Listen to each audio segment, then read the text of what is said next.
Hello जी, राम राम जी, कैसे हो आप सभी? तो ये भाग 2 हम पहुँच गए थे बेटी के घर और आ गई है देवरानी। ये है मेरी देवरानी सुधा, ये है मेरी जेठ की बेटी गुड्डी और ये है हमारी नंद। तो भई जब हम लोग पहुँचे थे तो कोई नहीं आया था और अब सब लोग धीरे-धीरे आ रहे हैं और कुआँ पूजन की तैयारी होने लगी, ढोल बजने लगा और सब बच्चे एंजॉय करने लगे।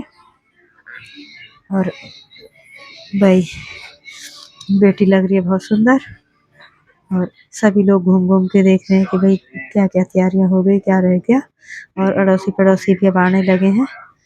तो हमने वहाँ पहुँच के संभाल लिया था अपना मोर्चा। मेरे पास थे चारों बच्चे और ये भाभियाँ हैं। भाभियों ने और उनके पड़ोसियों ने सबने मिलके, गाँव के लोग थे, सबने कुआँ पुजवाया। हमारे यहाँ जो है माँ कुआँ पूजता हुआ नहीं देखती है, तो इसलिए मैं दूसरी तरफ खड़ी हो गई थी और सब लोग जो है वहाँ कुआँ पूजने लगे थे। और जब कुआँ पूजन हो रहा था तो सभी लोग, कोई डीजे पे नाच रहा था, कोई छत से देख रहा था और कोई ढोल पे नाच रहा था। सभी लोग नाच रहे थे और मैं बच्चों को लेके थोड़ा अलग ही टहल रही थी क्योंकि बच्चे बहुत रो रहे थे और बहुत परेशान कर रहे थे।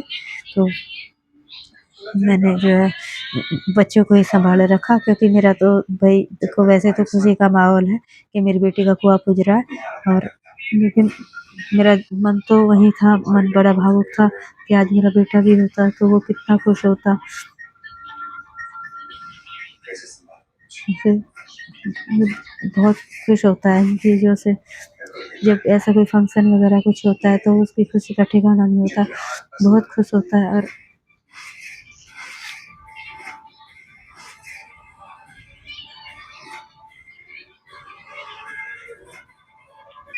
अब वक्त है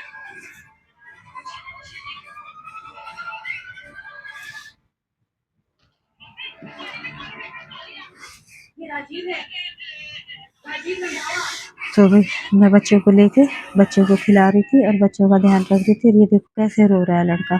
जरा भी देर चुप नहीं हुआ, बस थोड़ी देर के लिए सोया था, बाकी ये ऐसे ही पूरे दिन जो है रोता रहा। और इसे एक तो बहुत सारी भीड़ भाड़ और लोग देख रहे थे ना, माँ नहीं मिली थी, माँ भी काम में व्यस्त थी। मेरी बेटी भी जो है ये थोड़ा सा अब शांत हुआ, कंधे के लग के सो गया। और यहाँ सब जो है उधर दूसरी तरफ सब कुआँ पूजन की कर रहे हैं तैयारी और यहाँ मैं बच्चों को जो है कुछ खिला पिला दूँ। ये नानी बैठी है, तो मेरे पास मेरी भाभी बैठी है और मैंने थोड़ी सी देर को 2 मिनट को ये बहला तो मुझे बड़ी खुशी हुई, थोड़ा सा खुश हुआ, थोड़ी सी फ्रूटी वगैरह दी उसे और उस पीने के बाद फिर रोने लगा। ये मेरी भतीजी है खुशी। और भाई मैं इन्हीं बच्चों में लगी हुई थी, कभी इन्हें बिस्कुट दे रही हूँ, कभी चाय दे रही हूँ, कभी फ्रूटी दे रही हूँ, लेकिन ये थोड़ी देर से चुप रहे हैं, उसके बाद फिर वही हाल। तो भाई ये है मेरी बेटी का घर। वहाँ जाके हमें बहुत अच्छा लगा, खुला-खुला सा घर था और सबसे बड़ी बात है कि नीचे का ही था। मुझे ऊपर-ऊपर के घर अच्छे नहीं लगते, मुझे नीचे ही अच्छा लगता है कि ऊपर तो पिंजरे के पंछी जैसा हो जाता है और नीचे सब खुला सा। और ये लो भई आ गई चाय और हम सब पीने लगे चाय। और नानी कह रही है कि आप सब लोग पी लो, बच्चों को भी दे दो। तो मैंने कहा कि अभी बच्चे तैयार हो रहे हैं, जिसको लेनी होगी ले लेगी, बेटा तू परेशान मत हो, यहाँ रख दे।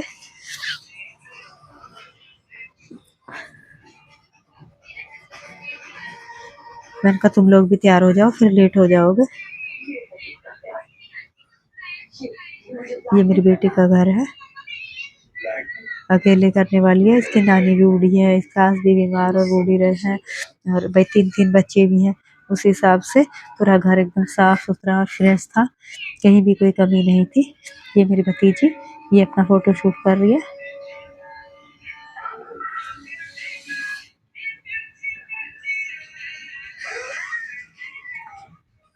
यहाँ हम पहुँच गए। मेरी देवरानी की मम्मी है, वो कहने लगी बेटे चलो हमारे घर भी चलो, तो हम सब जो है उनके साथ उनके घर भी जाने लगे।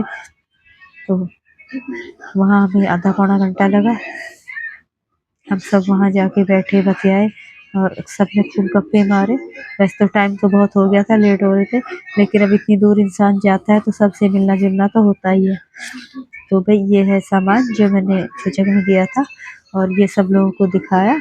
चूचक की जब लिया जाता है, जैसे भात वात लेते हैं, लगन लेते हैं, इसी तरह चूचक भी लिया जाता है। बहुत सारे लोग बैठते हैं और उन्हीं की एक लिस्ट बनाई जाती है और नाई या बामण उस लिस्ट को पढ़ते हैं और सब वो लोग बताते हैं ऊंची आवाज में भाई ये सामान है, इस तरह की ये है। और सबने को अच्छा बताया कि भाई हाँ इंतजाम सब बढ़िया था। तो भाई हमें भी थोड़ी सी खुशी हुई कि चलो ये है मेरी भाभी, देवरानी की भाभी, तो मेरी भी भाभी हुई। तो भाई सभी खुश थे कि भाई